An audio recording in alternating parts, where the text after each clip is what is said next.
Maya, paya, paya, será sa, paya, sida, so, paya, paya, sa, paya, unipawa, se, waya, so, unichaya, si, mawate, inamasa, ooh, ooh, ooh, ooh, ooh, ooh, ooh, ooh, ooh, ooh.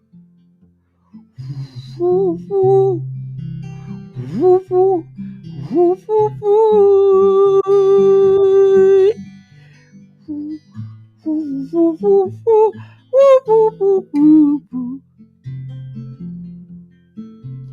Woo, woo, woo, woo, woo, woo. It's a gift to be here together today, to breathe a brand new day inside our hearts. So I invite you to breathe with me here and now, to say one big wow.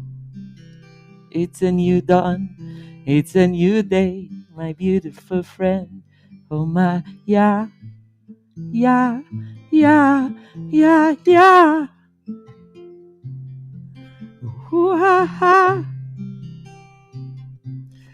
Ooh, ooh. Good morning. Oh, what a beautiful introduction.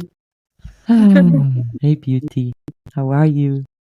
I am so well, and I'm even better after hearing your tweets. Tick, tick, tick, tick. How do you do that magic thing?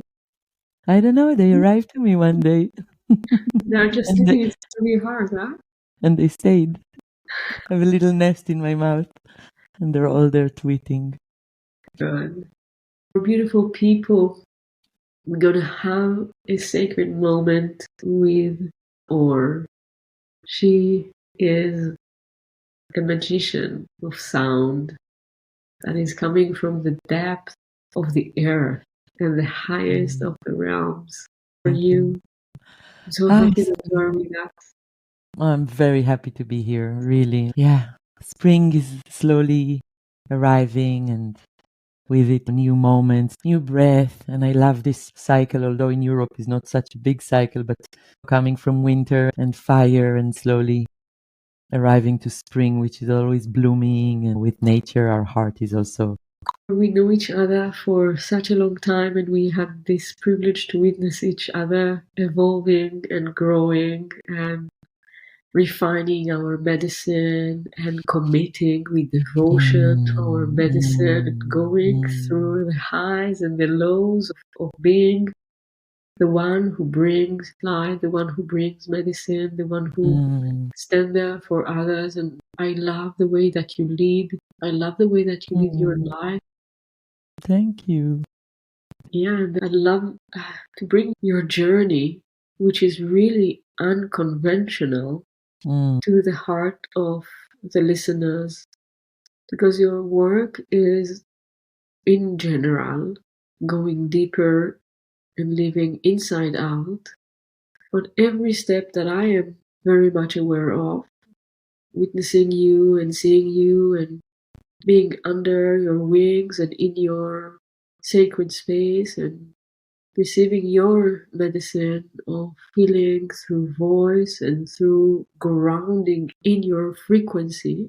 It is always, like in the microcosmos, in the macrocosmos, it is always inside out, from the heart, from the core, from the roots, from the knowing.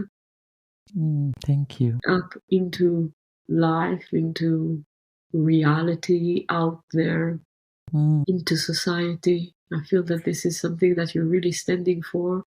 but you're really embodying it. Thank you. It's a huge journey. Thank you, my beauty.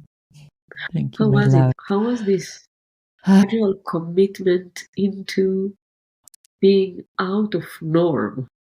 Wow, it's such a good question. First of all, thank you for all your words. I feel they shower me with love and, arrive to my cells. And, now I'm 46 and it's a moment where I also feel I'm contemplating, how did I arrive where I arrived? What was the thing that brought me here? What was the voice that took me here? And I think the first thing is that truth was always the most important for me.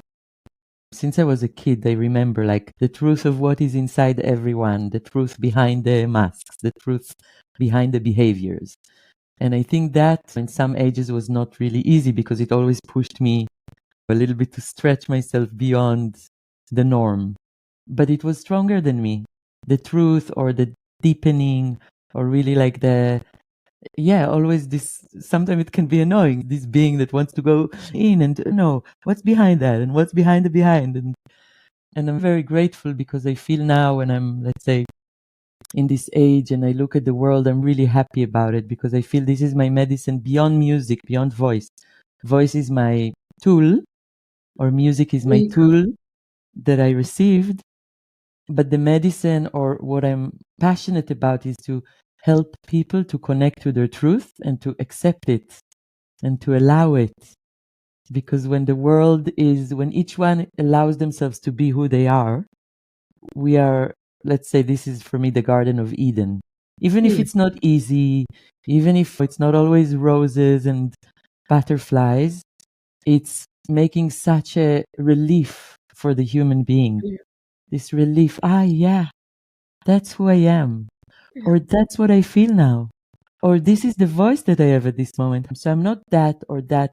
Like our society's, I would say, ill, the programming of always looking outside, always trying to fit into a box, or that somebody once said that's the way. But so what? And then everybody goes to that way, but it doesn't fit them. So I think that's, a little bit in a painting, how I am who I am. Yeah, this is powerful. I had a conversation with Gomer a few days ago, and he said he's in the age where he's playing with the stories that he's having in his head and what of it match reality. And so, as an adult, some of it is not imagination, some of it is in the line of, oh, but this is actually a lie. And like he's trying to force reality to be what he's seeing in his imagination. And we had a conversation and he said something and he said, Mom, I'm practicing now to speak the truth. And I said to him, the truth is the most simple thing. Everything upon it is complication. And it is the lack of our connection. I didn't say it to him, but I'm sharing it here with us. It's the lack of being anchoring within us when our will is coming forth.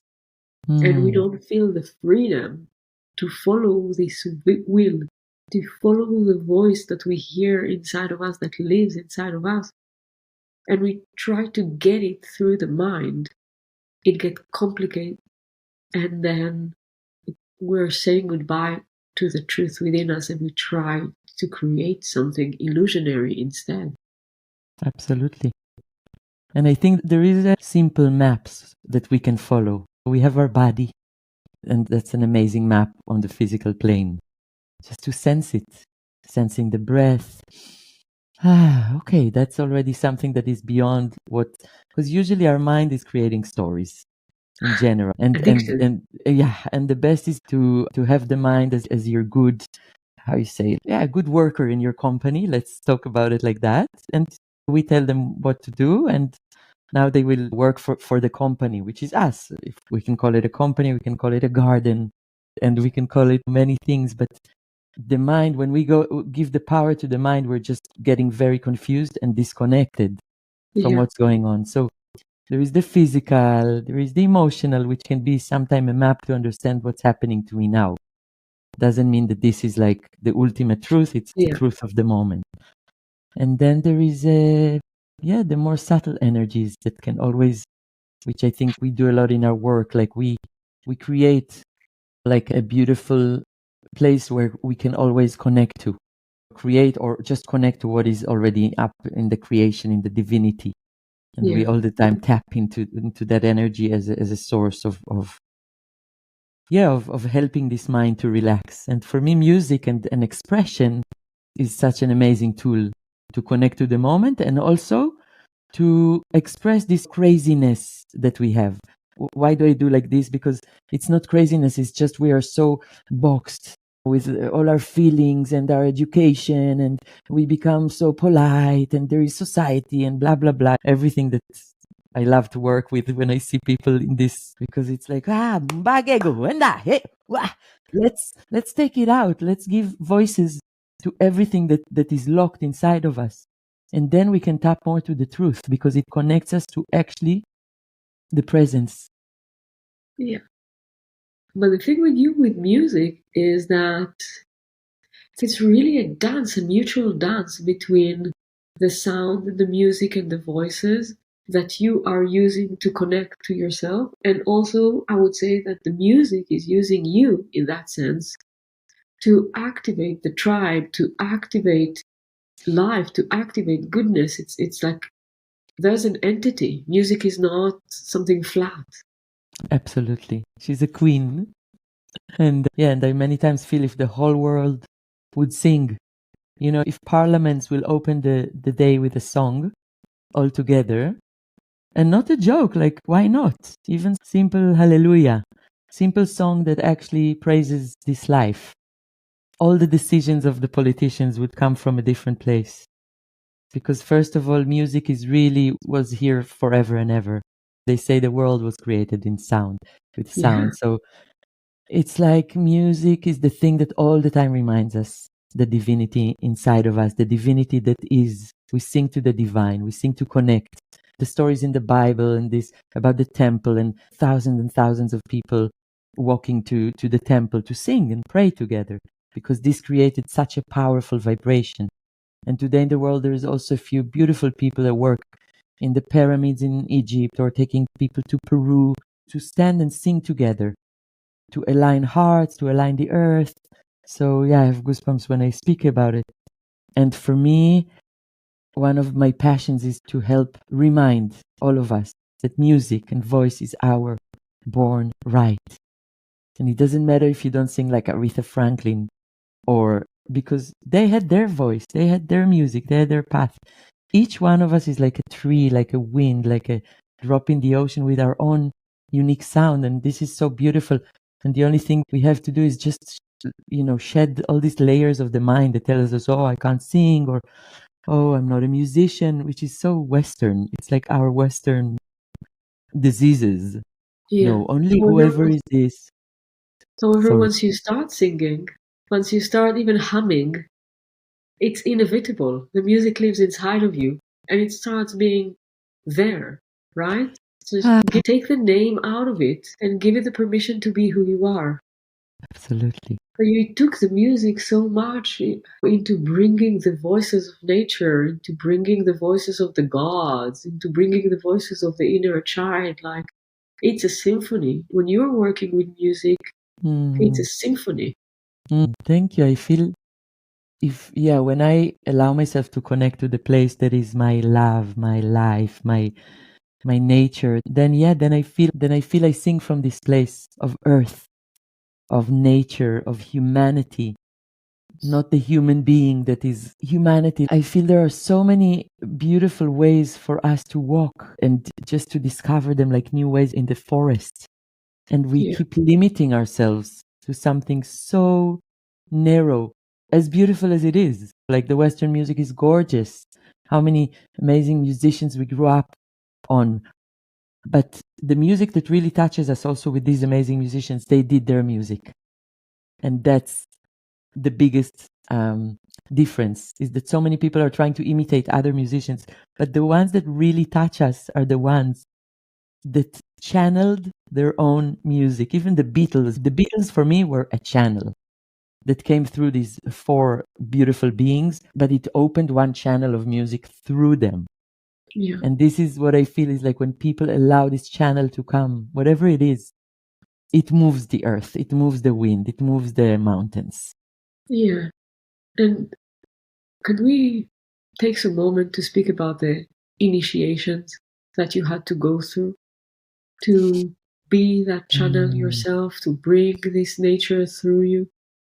Like you walked and climbed mountain and splash yourself on earth and have done all of those weird things and so powerful things. Like you really surrendered and you really gave the spirit to become alive through you.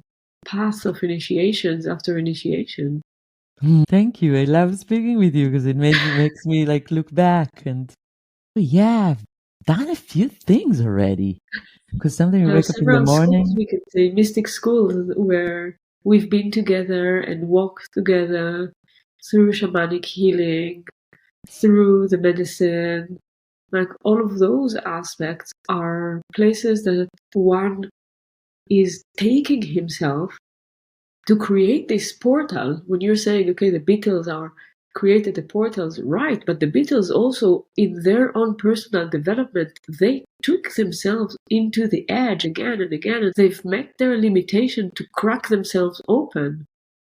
Absolutely. And if you want to become a channel, and if you want to become the one that really live your truth and have your voice and are clear in your message, whether you sing it or speak it, like even if you speak it, there's music there.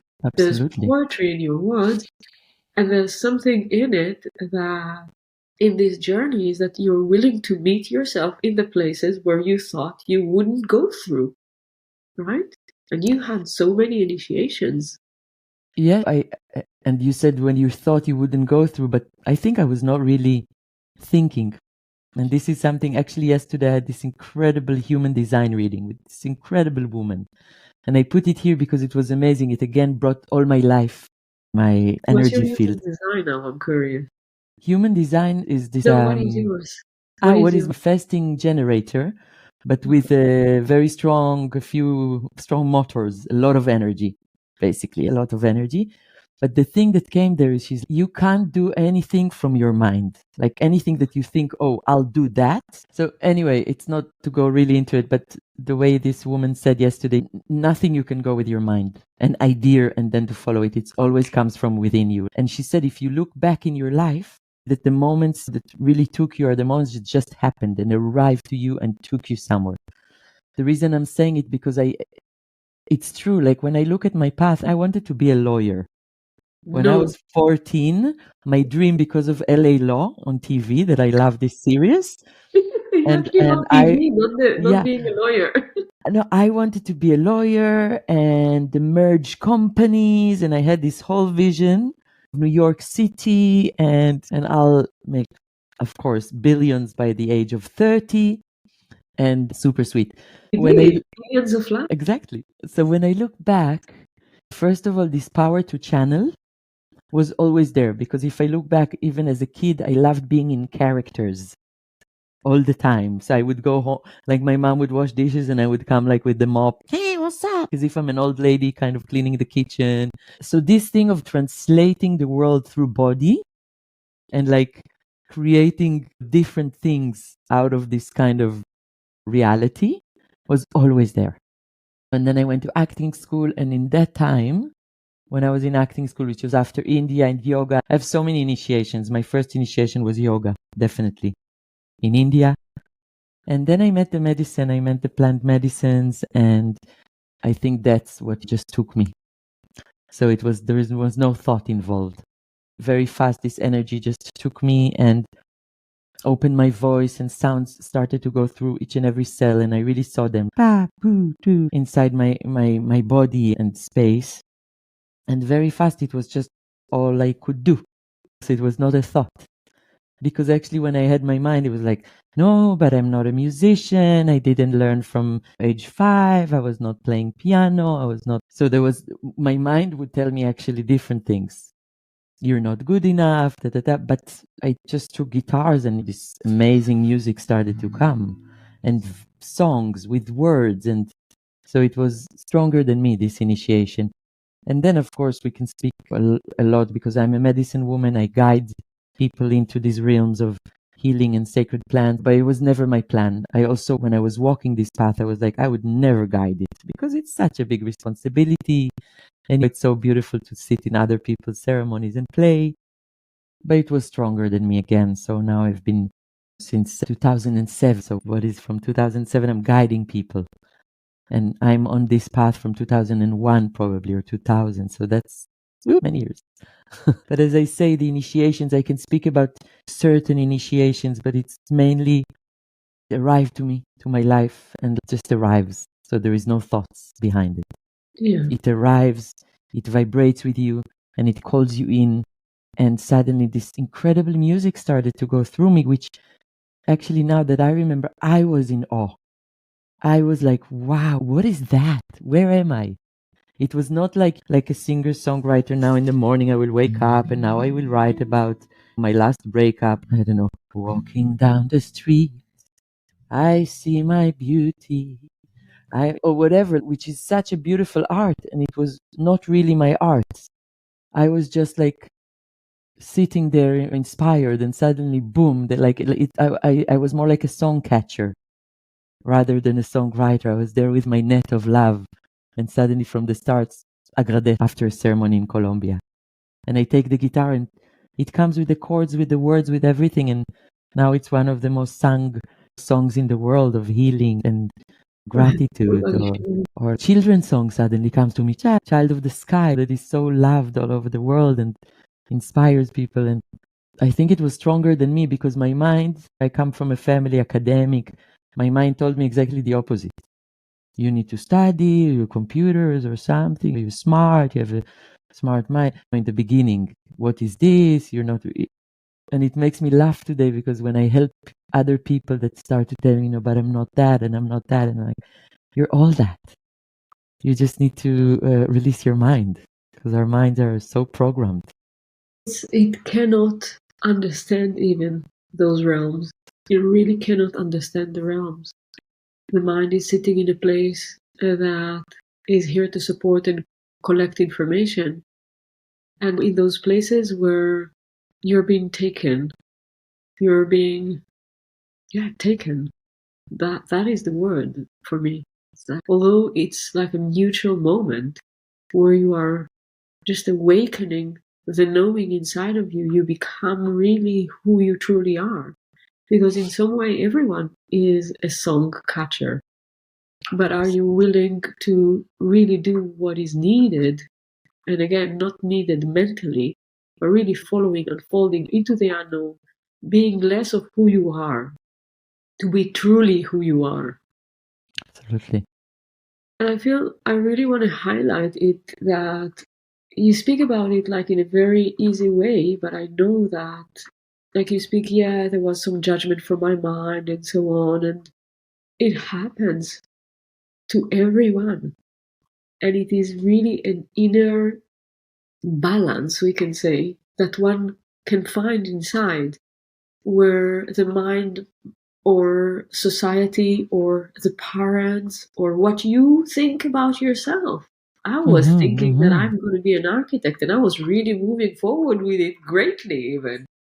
And there is this part which is secured, designed, make you think that you are on top, that you know the steps, that it is written here, this is how you do it. You go there, first place, then second place, then third place. Here is the path. There is this option, and there is an option to say, okay, I go another step into the unknown and another step into the unknown.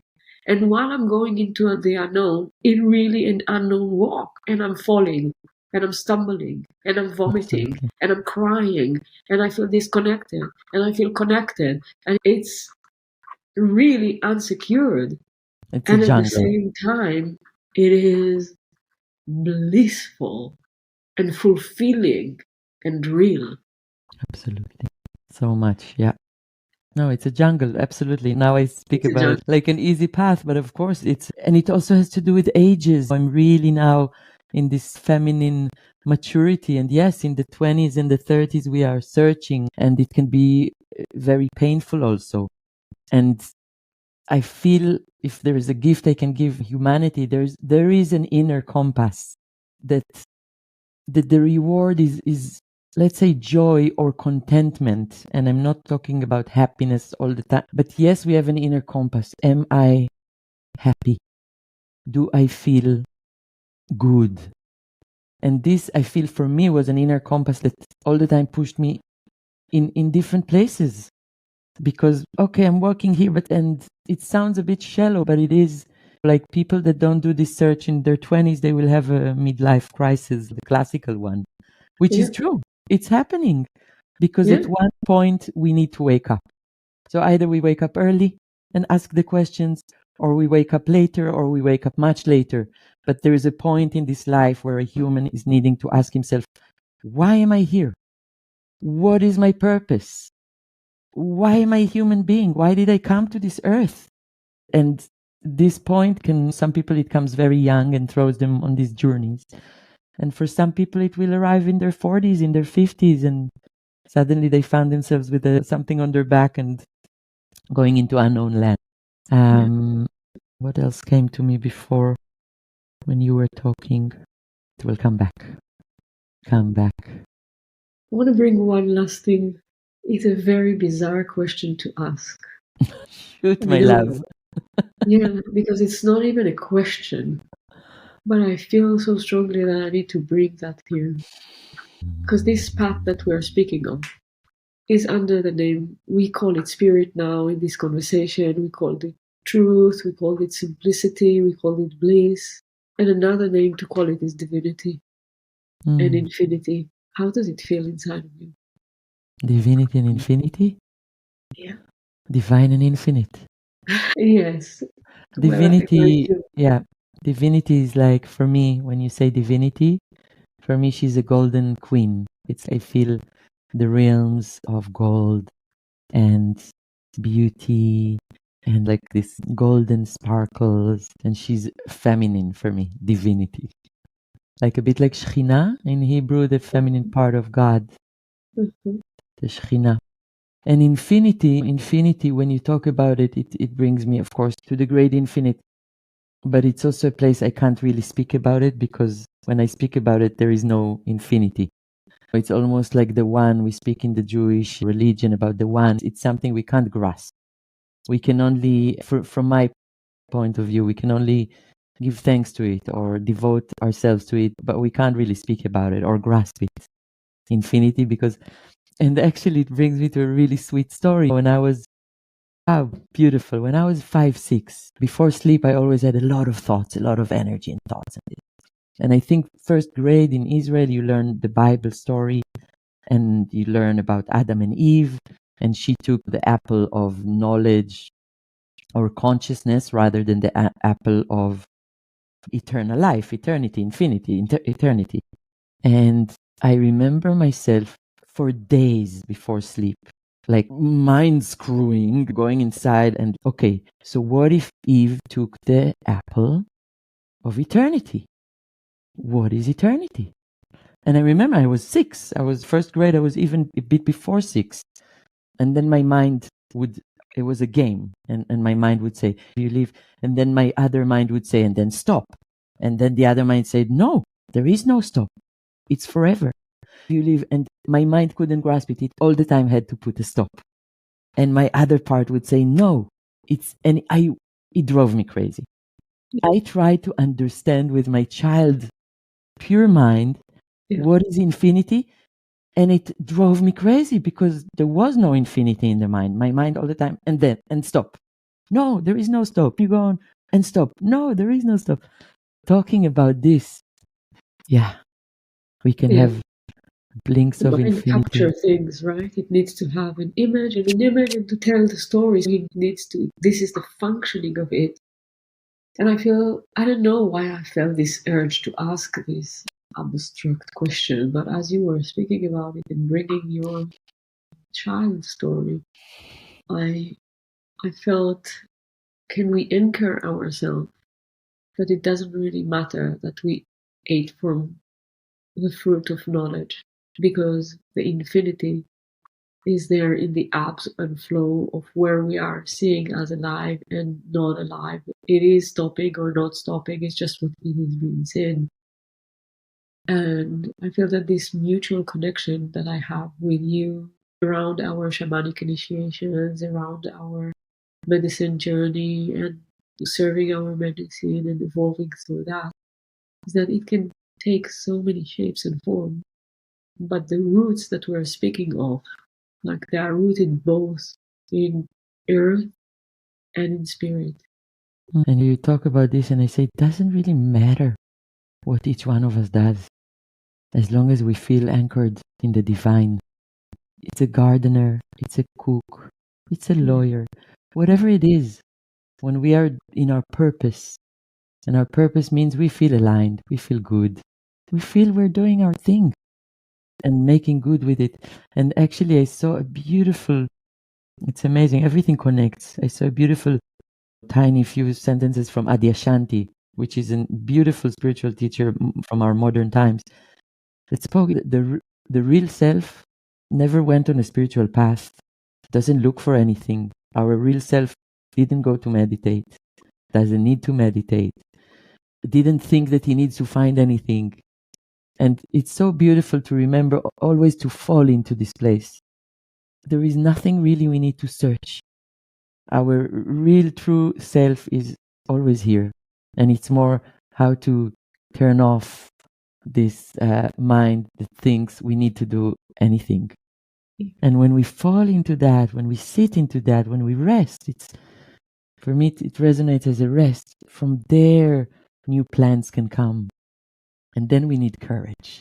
Yes, courage is absolutely needed to have faith in what we really feel and to Do you know follow. what Star is saying about courage? Mm-hmm. It's the core, the heart of our age. Age not in how old or young are we, but rather as era.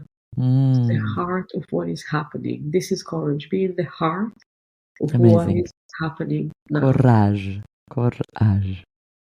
Beautiful. Laor, Hallelujah. my dear friend, thank you. I love you. I bless you. It is I so love beautiful you. to be with you and have this exchange, to celebrate our path and enjoy how we are evolving. It's another moment in time where we're together and more are coming and unfolding. Amen. Amen. Beauty. Bless you. Bless your path. Bless the listeners that are arriving to hear you and your words of wisdom and love and service. And bless, nice to meet all of you, whoever is there listening, and hope to sit somewhere in a beautiful place and sing a song all together to love. Thank you. Aho.